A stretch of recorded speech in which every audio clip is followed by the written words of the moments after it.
Well, for me, my journey through the school the Hershey's built started when I was age 3. I had an older brother, Frankie, who was 5, and we were just dropped off kind of like soiled laundry at this big institution, and we suddenly were surrounded by lots of boys older than us and found out that they were going to be our brothers and homemates for the rest of our childhood, and that became the journey. We were told that our parents had been killed tragically in a car accident, which was a story made up to cover a much more horrific tragedy that involved our father taking our mother's life, which I would not ever find out about until I was setting, of course, is the rough and tumble times of the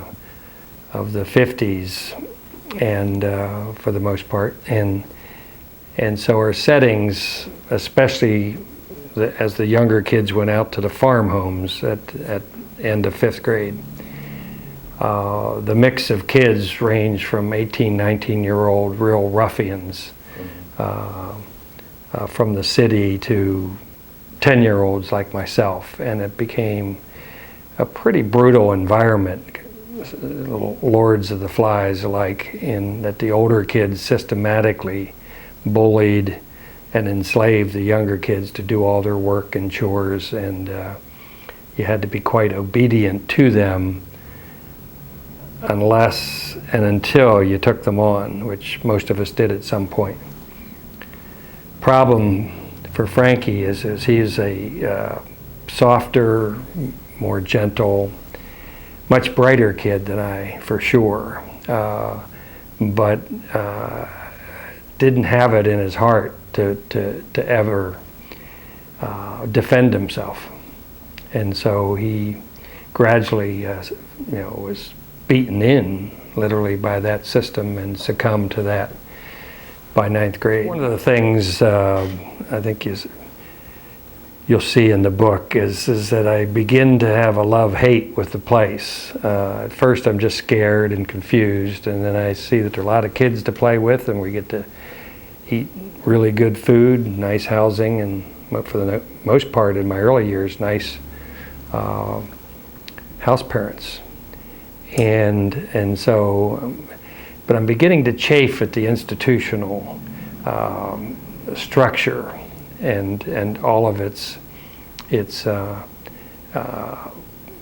limitations, its handcuffs, its regimentation, which requires you to be somewhere every minute doing a certain thing a certain way. And when the school then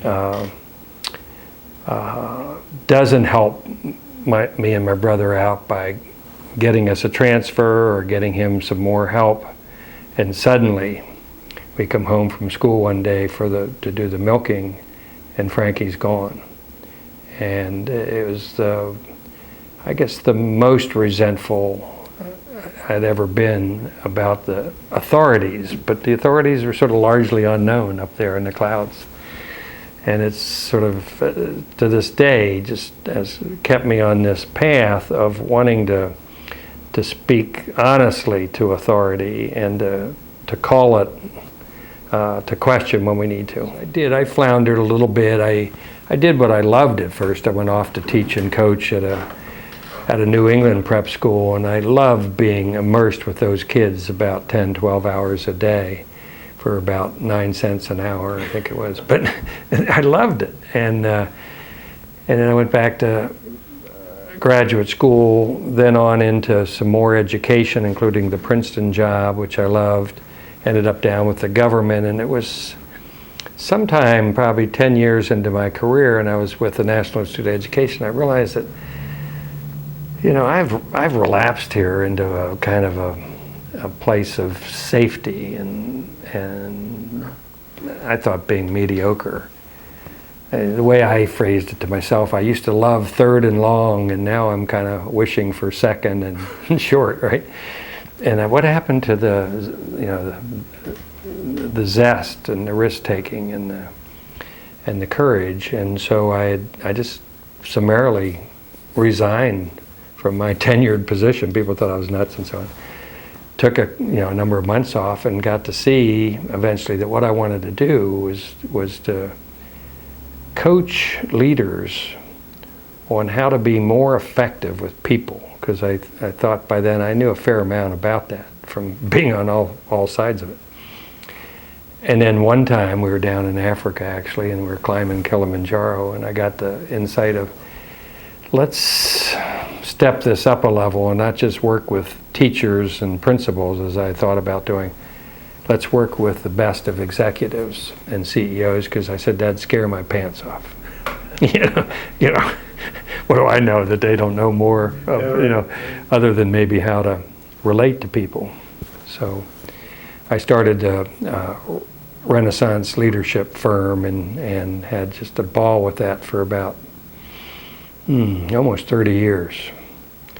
Had great clients for long periods of time, like Pfizer, Colgate, AT&T, American Express, Smith Barney, just wonderful people. It was 1990, and a wonderful guy who had been my German teacher and had been at the school his entire life pretty much, was now the president of the school. Herr Fisher, Mr. Fisher, was just a terrific president. Now he was challenged by the fact that he was in the Hershey bubble most of his lifetime.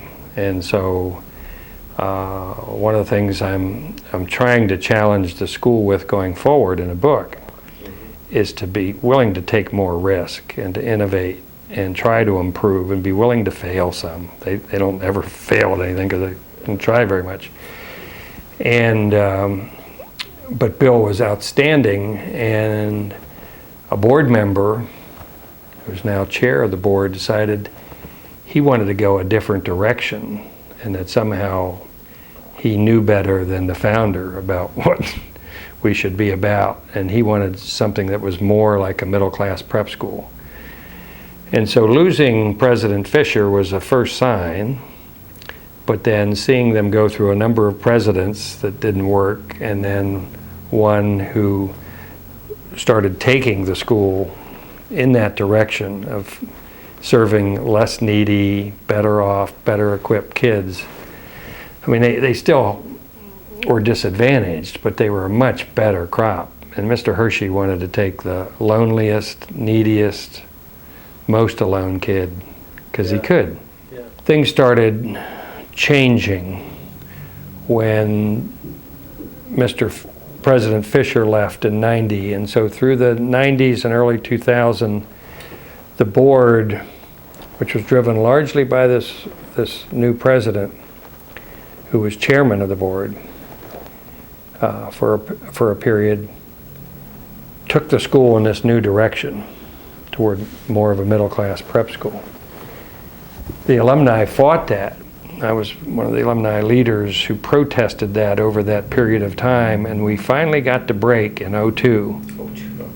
Okay, when the board, being forced to almost by the Attorney General's office, put the Hershey Company on the block for sale.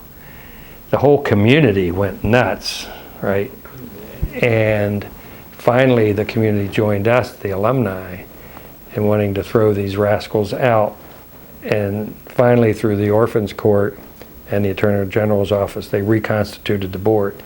In the midst of all that chaos, they suddenly needed a new president and happened to say, well, people were saying O'Brien would make a good candidate. And I was shocked to get a call, because I was leading the dissent, and I had learned earlier, remember, from that rescission letter, that if you dissent at a place like this, you don't get in the big tent. So I was shocked to be asked. I was even more stunned to be selected as acting. I thought if I got acting, I might have a pretty good chance, because I'd throw my whole soul into it, which I did, and they then picked me for the permanent role, which was in '03. It was a very tough job. There's the upside of when you follow an administration that's been in the toilet, for a little while. You look pretty good, but yeah, we had to really take hold of the morale was really in the pits, and entitlement, both by staff. The unions had now sort of gotten everything they wanted, and by the kids especially, who thought they should get more laptops and more college scholarships and more of everything. And so we had to begin by building back the character strength of the place, which is around accountability, taking ownership for what's in front of you here, what the possibilities are. We had to admit we were punching way below our weight here, which is hard for people to do, and avoid the instinct in institutions that have this much resources is to think mediocre is good.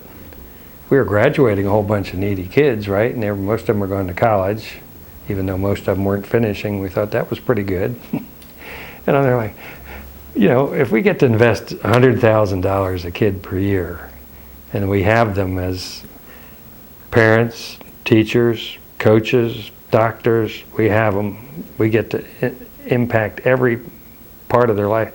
Can't we do a little better than that? And that takes a while, because people want to defend not just status quo, but they want to defend their performance level. And the kids came around faster than the staff. I think they usually do. And we suddenly said, you have to work starting in 8th grade for your college scholarship, and we're going to measure that effort and your conduct and the achievement levels. We're going to take away, we started to say, we're going to take away 4 weeks of your vacation, and they're going to become added to the school year. And they're like, wanted to rebel. And then to keep them from rebelling, it's in the book. It's funny though. I think we told them we'd take away Hershey Park Day. Oh, right. And they forgot about losing 4 weeks of the summer and started protesting Hershey Park Day. Kids are funny, but so many things, at least to me, and I think to people who were graduates and had been at the school long enough, were just common sense. We're not going to let them go to any college of their choice. What good parent would do that if they knew it was a bad match? Just independent living was so important. I mean, the first trigger I pulled within weeks was, okay, we're going to have an independent living program for our seniors. I don't know how long it's going to take or exactly what it's going to look like, but we're going to get it done quickly. And the kids that are even here now are going to get at least their second semester living more on their own and getting ready to make decisions and call their own shots. I believe I'm one of the most fortunate people on the planet, that the adversity that I've faced has been minor compared to the sort of the gifts and opportunity I've been given, which have just been beyond my wildest imagination. But I also love the definition of that luck is a crossroads where preparation and opportunity meet. And so I have to take some ownership for being prepared. If I hadn't done that work, there would be no Princeton. If I hadn't applied a lot of my learning along the way to how could Milton Hershey School be better, I don't think I could have done the job. If I hadn't been pressed to be a good teammate in all the sports that I played, and learned not just to be the team captain, but to be a good team player, then, so all of that, I think, and then the luck is that the opportunity actually comes along.